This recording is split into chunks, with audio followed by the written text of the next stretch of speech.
Did you know more than 45 Bangladeshis in my own circle are planning to leave Canada by the end of 2026? Why, you might ask? The reason is because they're simply not being able to meet their CRS cutoff score. আর করবেও কিভাবে? In order to get PR right now in Canada, you need to have a CRS cutoff score of minimum 534.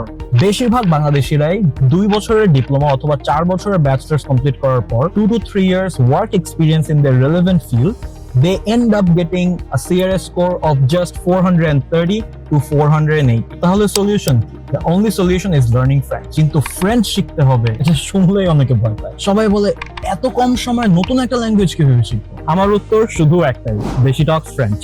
Assalamu alaikum, আমি Anaf Tamid, CEO and co-founder of Deshi Talks French.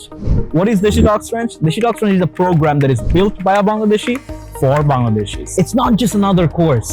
It's a one-on-one specialized personal tutoring with the best qualified TEF instructor who's going to take you exactly from CLB 0 to CLB 7. You'll get personalized touch, clear roadmap, and direct guidance, not just one of those boring group lectures. এই course বানানো হয়েছে আপনার জন্য, যাতে আপনি confidently and conveniently French শিখতে পারেন, আপনার CRS score boost করতে পারেন, আর PR secure করতে পারেন. Just click the WhatsApp button below and send us a message. That's it. We'll take care of you personally from there. So don't wait until it's too late. Boost your score, secure your future with Deshi Talks French.